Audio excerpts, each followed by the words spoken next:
Speaking of this weird shit that's going on, man, and all these agendas and all that shit, man. I was watching a movie last week. I think it was Wednesday. I was watching a movie. What's the name of that movie? Knock at the Cabin. With Batista and I don't know the other people. I just knew Batista was in that motherfucker. Knock at the Cabin. And it was a good movie. Before I break it down and talk about this movie, it was a good movie. I liked it. I watched the whole movie. Even though some weird shit going on, I watched the whole movie. But see, when I watch movies and shit, of course none of these movies are good like the movies that we grew up on. Like, the writers these days are just trash. The writers are trash. The production is way cheaper, you know. But I still try to get the whole. I still try to get messages out of these movies. And here's the message I got from this movie, right? Now the movie is about it's about an apocalypse. Like, you got the brat and her girlfriend having a baby made me think about this. All right, you got these two gay white boys, right? And they have they adopted an Asian little girl, right? And they go on vacation. They're out in the middle of wherever the fuck they was at in the cabin. And then you got 4 people that show up at the cabin knocking on the door. Now these 4 people all had a dream of the same shit, right? Of the world ending. But they came to the cabin because the 2 gay guys and the little girl, they're the only ones that can keep the world from ending. The 2 gay guys and the little girl got to decide which one of them will be sacrificed for the world to keep going. Now, if they don't kill each other, if nobody dies, the world will end and they will be the last 3 people on the planet. All right. That's pretty much the storyline, right? Now, here's the message I got from this movie. First of all, let me say this. The 2 gay white boys, you never saw them in dresses. You never saw them in makeup. They dressed like men. They look like men.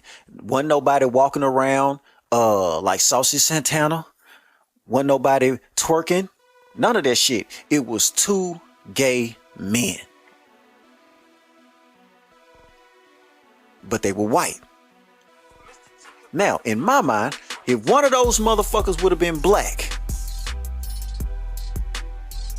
the nigga would have been RuPaul. The nigga would have been Saucy Santana. Why they always doing the black man? See, they don't show the white boy unless it's some drag queen type shit. They don't show the gay white man emasculated. He just happens to be a white man who like dudes. They don't put him in a dress. They don't put makeup on him. They don't put wigs on him or none of that shit. I caught that, right? That's one of the messages I caught, right? Well, that's a part of the agenda that I picked up on. I caught that. The second thing is the whole message of the whole movie. In my eyes, when the movie was over with, I was like, hold on. Are they trying to tell me that gay people are going to save the world? Cause when Batista was explaining to them niggas why they was chosen and all that shit, and they was talking about there's no pure love like you guys, and you guys have the purest love in the world and all. 2 gay niggas? 2 gay white boys that's the purest love in the world. These are the only people y'all could have picked to save the goddamn world. Ain't no love like this. Ain't no love like that Bucci love, huh? That's what y'all saying?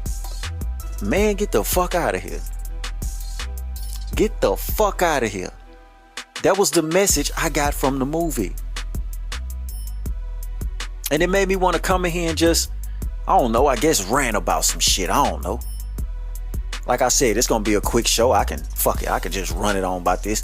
I don't like this shit. I don't like none of this agenda shit that's going on. I have no problem with gay people.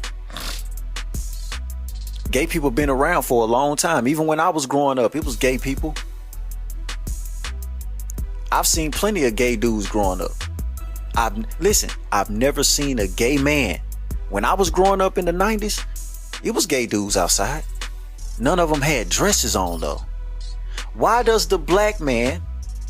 I was watching a show called Accused on Hulu. And there was a guy named Kevin, aka Robin. He was a drag queen and all that shit. And I was just like, yo, why? Why every time you see a gay black man on TV, he gotta have a dress on? He gotta have some lipstick on. He gotta be a bitch. Why he just can't be a gay man that like other gay men? Why he can't wear a tuxedo? Why he can't wear slacks with a button up and, you know, alligator shoes? Why he can't be a fly gay nigga? Why he gotta be a bitch made sissy nigga? Why he gotta be a sissy? But when I was watching a Knock at the Cabin, those two gay white men were masculine gay white men. Why? Well, I'll tell you why. They want the black man to be the face of homosexuality. That's what they want. They want to feed that to the young black boys. That's what they want. By all means, they getting that black man. They getting the black man out the way. They getting black masculinity out of the way. I pick up on this shit when I be watching these stories and all this shit. I pick up on all of it. It's sick. It's sick as hell. Like I said, it was a good movie. I liked the movie, but I picked up on this shit. They don't do the white boys like that. They do the black niggas like that.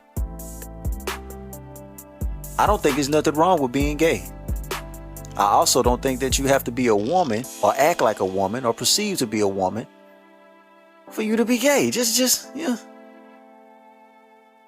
And it's weird. It's just weird, man. But I will say this. It's a good movie. Go watch it. Go watch it. Speaking of emasculating black men, I want to talk about Jonathan Majors and the Ebony magazine. Cause nigga, I know y'all gonna say, oh man, you reaching. That nigga done did something. That nigga everywhere. The nigga everywhere. I keep seeing him on these magazine covers and shit. And the nigga looking like, I've never seen this. I've always looked at this dude like a masculine man until now. Like, man, well, why they had to break him down like that? Why? Come on, man. Come on, man. Why they break him down like that? And I was listening to the Joe Budden podcast and I was listening to Melissa Ford and she was like, well, how y'all know that he didn't want to do that? I don't think he had a choice, man. Baby, I don't think he had a choice. I think if that nigga would have said, hey, I don't want to wear that. I don't want to do that. They'd have scrapped all his movies. They saying that he gonna be the new face of Marvel? Of Marvel? A black man, the face of Marvel, nigga? Boy, what you been doing back there? What you been doing back there behind closed doors, man? Now, I am gonna watch that new Creed movie. I'm gonna watch that. I'm gonna watch that for sure. But anyway, I want to get off of that, man. We already know that they emasculating the black man. Y'all better quit falling for that shit. Ain't enough money in the world for me. That's just me, though. I don't know.